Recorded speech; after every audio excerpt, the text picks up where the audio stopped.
James Bay. Facebook's attempt to block news media in Australia is a direct attack on every nation's sovereignty. When this government says that they stand with Australia, I say, well, God help the poor Australians. Because when Facebook was found guilty of breaking Canadian law, the Liberals did nothing. When Facebook needs staff, they just call into the Minister's Department. I mean, Facebook Canada is run by a former Liberal operative, for crying out loud. Canadians deserve a government that will hold this rogue company accountable. Instead, they have one that holds their hand. So will the minister insist that Facebook pay what they owe in Canada now? That would be solidarity with the Australians. Honourable Minister. Thank you, Mr. Speaker, and I thank the member for his question. We've been very clear for many months. In fact, our government is at the forefront of the battle to ensure that the web giants pay their fair share. Should it be when it comes to our cultural heritage in Canada? Should it be for media or online harm? We are, just last week, Mr. Speaker, I was in conversation with France, Germany, Australia, Finland, so that we can work together to tackle these very important issues. Thank you, Mr. Speaker. Well, I mean, there seems to be a confusion between... I mean, Facebook Canada is run by a former Liberal operative, for crying out loud. Member for Wellington, Halton Hills. Mr. Speaker, let me ask a slightly different question. If the House adopts the Uyghur genocide motion, but the government votes against it, will the government uphold democratic norms and respect the will of this House and recognize the Uyghur genocide? The Honourable Minister. Mr. Speaker, as I said, we welcome the debate today, and I participated in myself in it, and many other colleagues on both sides of the aisle are doing the same thing. We will see the outcome next week, and I'm not going to speculate about that outcome. It's totally hypothetical, and we'll see what happens. Thank you. The Honourable Member for Wellington, Halton Hills. Mr. Speaker, on to Indo-Pacific. President Biden is assembling a coalition of democracies to counter China's threats in Indo-Pacific. Today, the Biden administration is participating for the first time in the Quadrilateral Security Dialogue, made up of Australia, India, Japan, and the United States. Some say this could evolve into an Eastern NATO. Is Canada going to be part of this, as it was with the creation of the Western Alliance, NATO?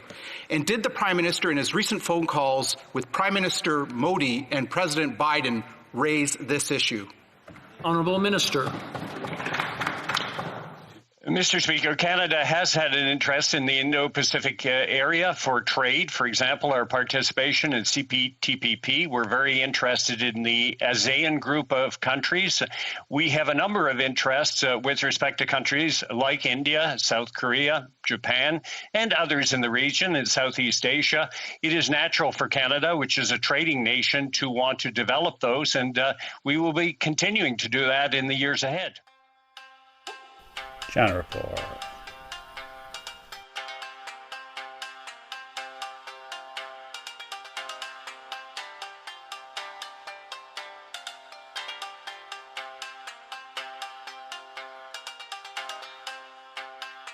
The Honourable Member for Vancouver Grenville. Disturbingly, Vancouver stats show anti-Asian hate crimes are up 717%. At the same time, China's national security law is of grave concern to Canadians with ties to Hong Kong. The two Michaels continue to be arbitrarily detained. As for the Uyghurs, why is it genocide for my peoples but not for the Uyghurs? Move or boycott the Beijing Olympics? Well, the government has abdicated that decision in favor of an Olympic committee. Mr. Speaker, will the government please stand up for justice and human rights and demonstrate it has the backs of Chinese Canadians, indeed for all Canadians? The Honourable Minister.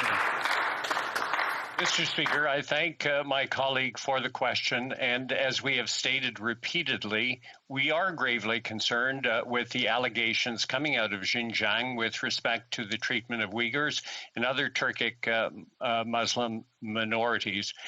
We have urged the Chinese government to allow a group of experts, international and impartial, to examine the situation.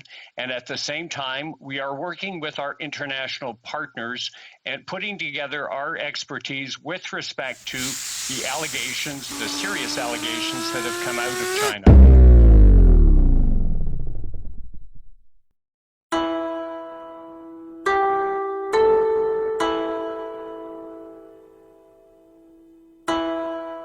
Member for Carleton.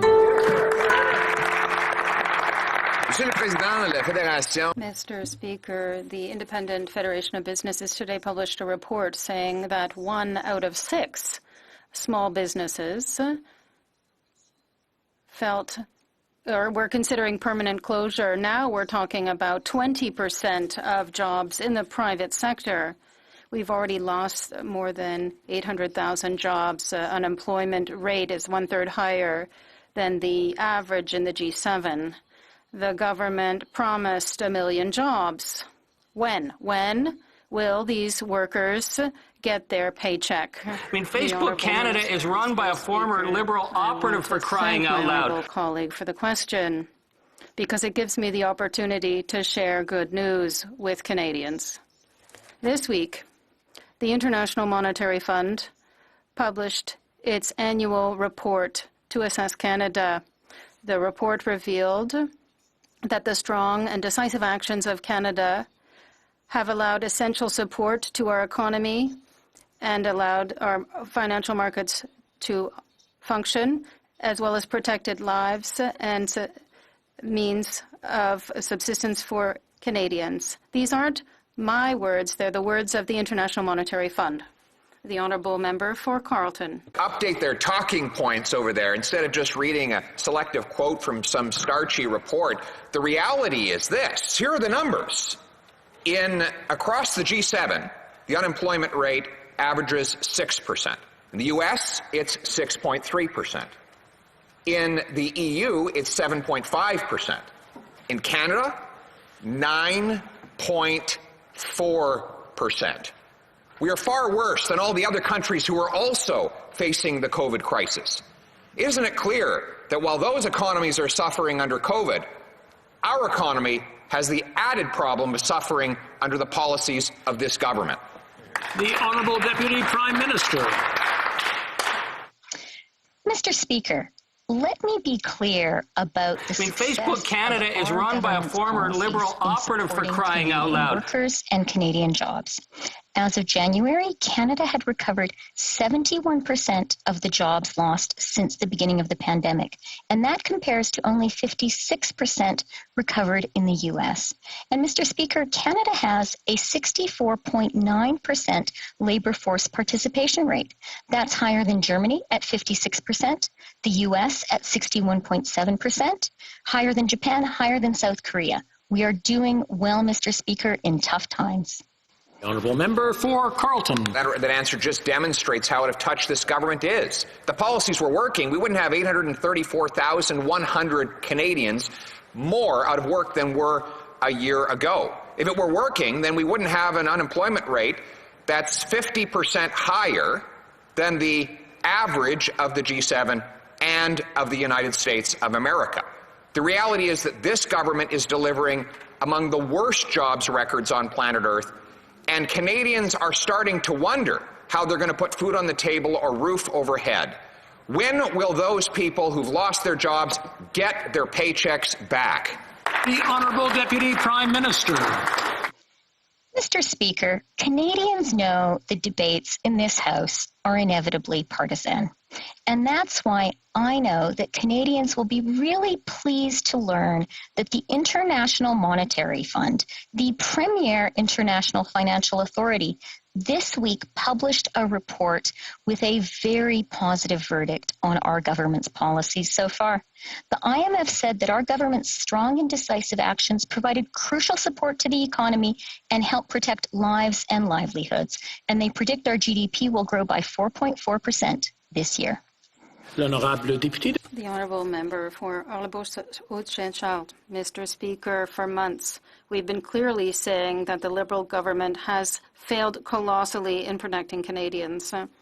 In addition to the COVID-19 related mortality rate, which now has exceeded 20,000 deaths, we've seen our economy shut down and no end to the end of this collective lockup. The decisions to sign a deal with the Communist Party of China is a disaster.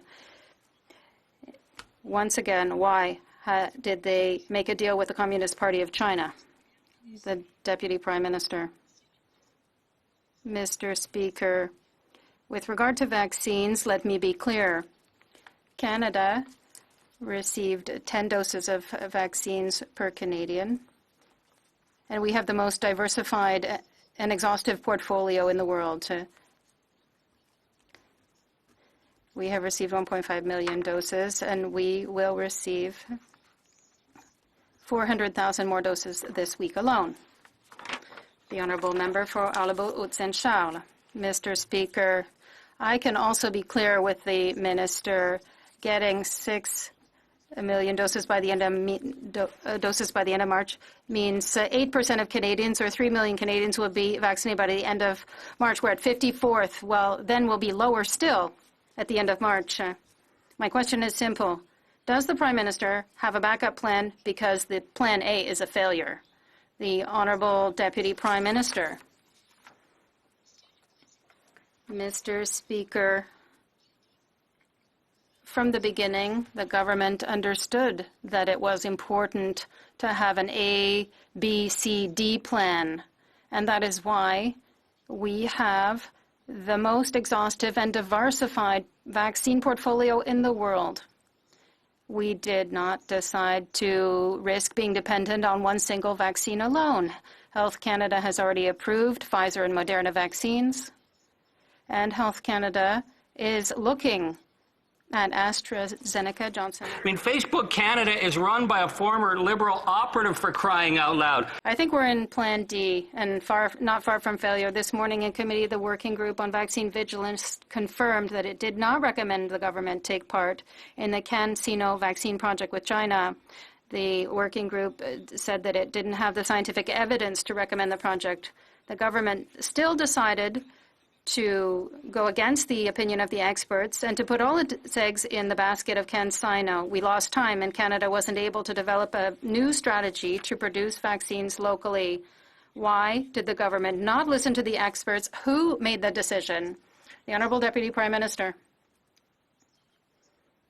Mr. Speaker, at the beginning of the crisis, our government always followed the advice of experts, researchers, doctors. That's our policy, and it's an essential one during a pandemic. When it comes to vaccines, we purchased the most exhaustive and diversified portfolio of vaccines in the world. At the same time, we have focused on domestic production. The Honourable Member for Abitibi-Témiscamingue. Mr. Speaker, I would invite the Deputy Prime Minister to listen what the Industry Committee heard this morning, and she would realize that the reality isn't the same. The Secretary of the expert group, Mr. Scott Douglas, said that science did not allow them to recommend CanSino. The government is hard to follow. It refused to give $2 million to test the vaccine project by Dr. Codinger at University of Laval, supposedly under the recommendation of experts, but it put $56 million in a Chinese project against the recommendation of the group of experts. This proves they are political decisions because it listens to silence only when it suits it. Who made the decision to go forward with China? Who stopped the Quebec vaccine? I mean, Facebook Canada is run by a former Liberal operative, for crying out loud.